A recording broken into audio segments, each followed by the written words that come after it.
It's week 4 of The Masked Singer and things are heating up, quite literally for some contestants. This week we found out that not only was one Masked Singer celeb electrocuted during rehearsals, but we basically know who she is too, so sorry girl. We of course also had another reveal, and this one will rattle your bones. So here is everything that happened during episode 4 of The Masked Singer season 2, from clues to performances to the grand unmasking. Quick, before we lose our heads, hit subscribe. We're doing these recaps for every episode of The Masked Singer, and trust me, you're gonna want to keep up with this ish. How else can we get started than by addressing the new Masked Singer drinking game? No, this isn't something I came up with, technically.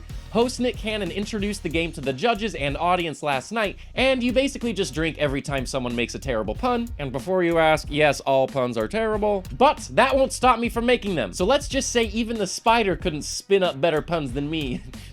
Anyway, let's dive into what you really care about from this week's Masked Mayhem. First to go out on a limb this week was the Flamingo, who sang a colorful remix of Footloose by Kenny Loggins, and the judges were absolutely tickled pink.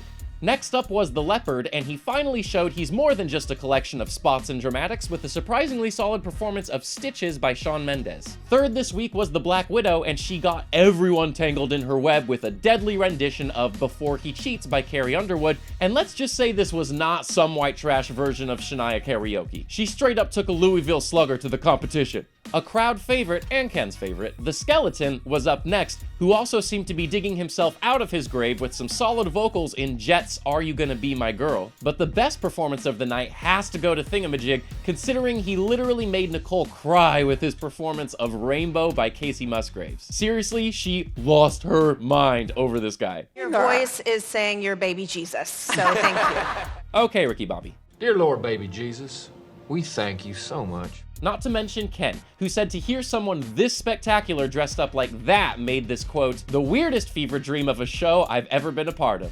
Same, dude, same. Well, sorry Butterfly, but someone had to follow up that performance, and while her rendition of Livin' on a Prayer by Bon Jovi was electrifying, apparently that was taken a bit too literally in rehearsals, where she was actually electrocuted on stage when the CO2 machines malfunctioned. I was like, I don't want to be dead on a prayer, I want to be living. Anyway, that thankfully didn't stop her from spreading her wings this week. Overall, this episode was filled with decent performances, but unfortunately, someone's gotta go home, and much to our and Ken's disappointment, it was the Skeleton who ended the night with the least votes in his favor.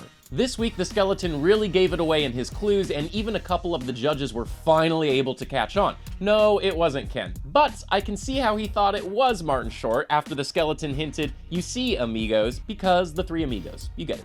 But the Skeleton continued, saying, "Sometimes it feels like joint custody, and I'm the deadbeat dad who only gets the kids on the weekends," which is another reference to the fact that he's never had the spotlight. Even in week 1, he called himself the support and second fiddle. He then hinted that his role has shown him he can be, quote, more instrumental in orchestrating those around me. If those clues don't spell it out for you, he also told the judges after his performance that he was inducted into the National Black Sports and Entertainment Hall of Fame, which really threw them for a loop, even though it still totally made sense. Nicole guessed he was Teller from Penn and Teller.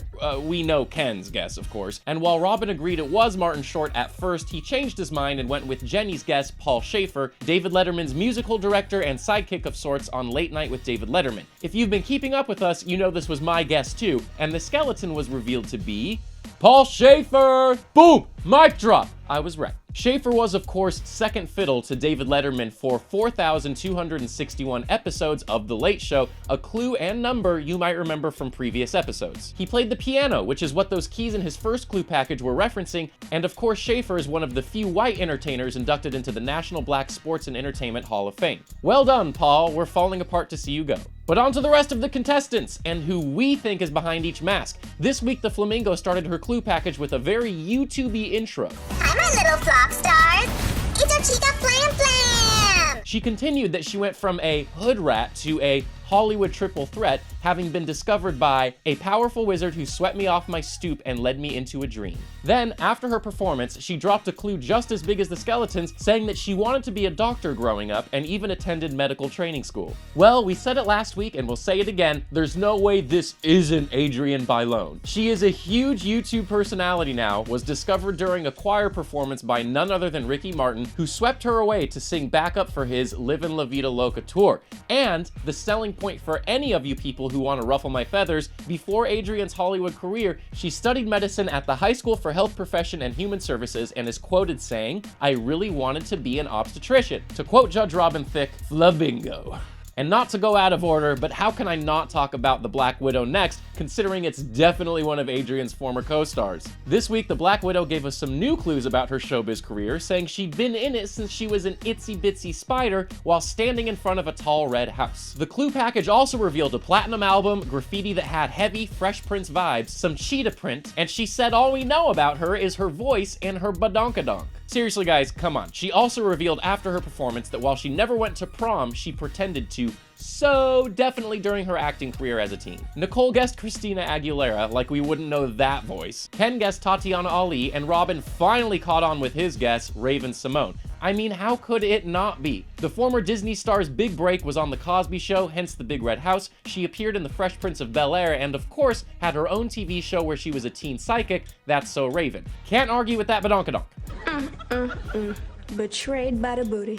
Not to mention all the psychic references from previous clue packages, Raven was also a former Cheetah Girl, and one of their albums actually went platinum. I just can't wait for the judges to realize they have a Cheetah-licious reunion on their hands. On the other hand, the Leopard is finally giving away some major clues that have us thinking we're able to spot who's under the mask. While big clues in the past have been about making headlines with his relationships and being spotted with the president, this week we got a closer look at the Leopard's upbringing. A door featured the numbers 1963, which we can pretty much assume is the year he was born, and references to him being adopted and living in the foster care system. The Leopard continued to hint that he now has kids and has dealt with many bad labels throughout his life, and his post-performance clue was that he once served fast food. The judges guessed RuPaul, Billy Porter, Jamie Foxx, and Neil Patrick Harris, for which Ken got booed. I'm just taking on stilts. No way!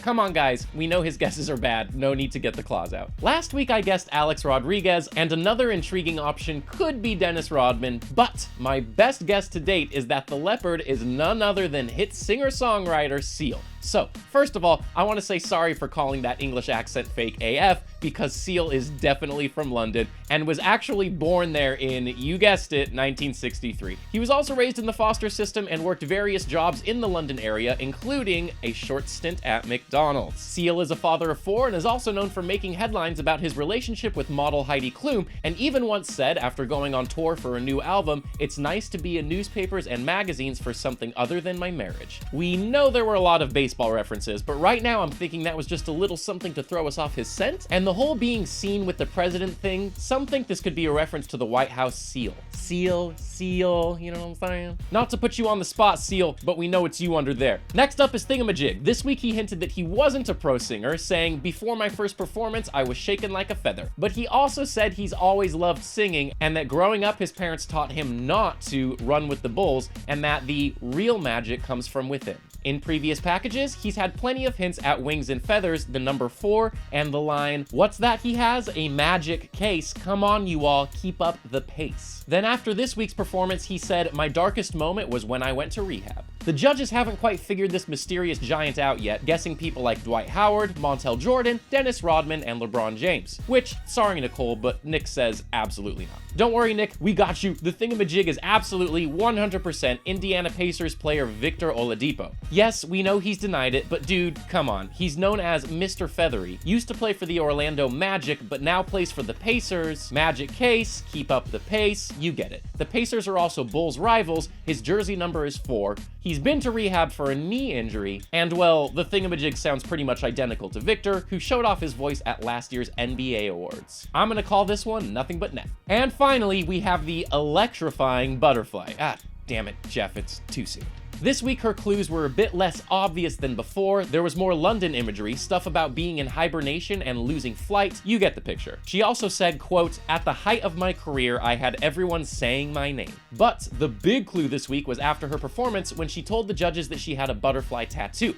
Have you figured it out yet? Don't feel bad, neither have the judges who guessed Fantasia, Mel B, Twiggy, and Leona Lewis, which, bye Robin, you can go ahead and fly away with that guess. After that very obvious Say My Name reference, how could they not know it's former Destiny's Child member Michelle Williams? She took a pretty viral fall, as hinted in her super sneak peek clue package, is a gospel singer, which would explain the several references to her faith in the Butterfly's clues, and she recently called London home while performing as Roxy Hart in a production of Chicago. And if I haven't already unwrapped this cocoon enough, Michelle also happens to have a butterfly tattoo on her right hip. And that's it! I really hope you didn't play that pun drinking game throughout this video, but you can't clip these wings, baby. I'm on the prowl with these puns. If you really feel the need to, hit me back with your worst puns in the comments, and make sure to let me know your best guesses while you're down there. And don't forget, we'll be back next week and every week after that with all of our Masked Singer recaps, guesses, reveals, and puns, so make sure you hit subscribe and turn on your notifications so you can stay up to date with us here at CinemaBlend.